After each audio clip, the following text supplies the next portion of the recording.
আসসালামু আলাইকুম। আজকে আপনাদেরকে ঘুরে দেখাবো আমাদের ফেনীর আসর ফান, আমাদের সবার প্রিয় বিজয় সিং দিঘি। দিঘির পাড়ে এসে ঠান্ডা বাতাস গায়ে লাগালে মনটা যেন জুড়ায়, তেমনি দিঘির বিশালতা দেখে মনে হয় ভুল করে কোনো সাগর পাড়ে চলে আসলাম নাকি। তবে ভাই, দিঘি যতই বড় হোক, সাঁতার না জানলে কিন্তু ভুলও নামার চেষ্টা করবেন না। পাড়ের সৌন্দর্য দেখে তৃপ্তি থাকুন। পুরো ভিডিওটি আজকে শেষ পর্যন্ত দেখুন, আর ভালো লাগলে একটা লাইক কমেন্ট শেয়ার করে পাশে থাকুন। ফেনীতে আসবেন আর বিজয় সিং দিঘির পাড়ে বসে বাদাম চিবাবেন না, তা তো হতে পারে না। বিশাল এই দিঘির চারপাশে সবুজ প্রকৃতি যেন সুন্দর। বিকেলের দিকে কাপলদের ভিড়ও কিন্তু দেখার মতো। সিঙ্গেলরা এখানে আসলে প্রকৃতির বাতাসের চেয়ে একটু বেশি উত্তাপ অনুভব করতে পারেন।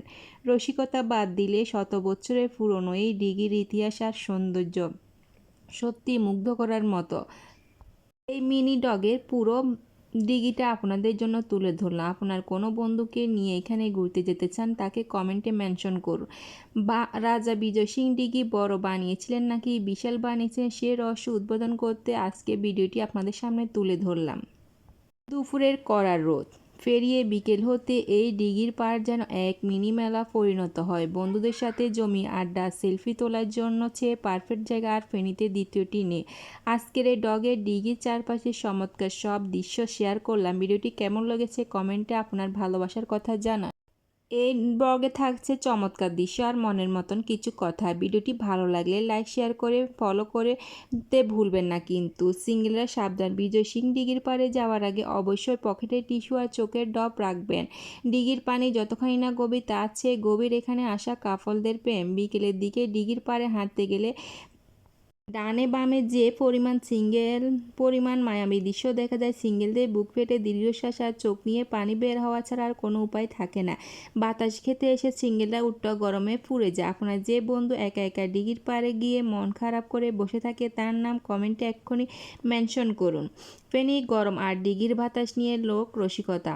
গরম যখন পুরো ফেনী শহর তন্দুরি চিকেন হয়ে যায়, তখনই ফ্রিতে এসি বাতাস খাইতে একটাই ভরসা। রাজা বিজয় সিং দিঘি বোধহয় জানতেন যে ভবিষ্যতে ফেনীতে কেমন কড়া রোদ পড়বে, তাই দূরদর্শী চিন্তা করে এত বড় একটা দিঘি বানিয়ে গেছেন। এখানে এসে দিঘির ঠান্ডা বাতাস গায়ে লাগালে মনে হয় জীবনের সব দুঃখ ভুলে গেছি। তবে বাতাস ফ্রিতে পাইলেও পারে, বাদাম কিন্তু টাকা ছাড়া দেয় না। ছবিটি কেমন লেগেছে কমেন্টে জানান। বেশি ভাববেন না, পোস্টটা জাস্ট লাইক দেওয়ার জন্য করা হয়েছে। যারা এখনও এই দিঘির পাড়ে এসে বাদাম খান নাই, তারা ফেনী থাকার যোগ্য নয়। ভালো লাগলে শেয়ার করে দিন, সোয়াপ হবে।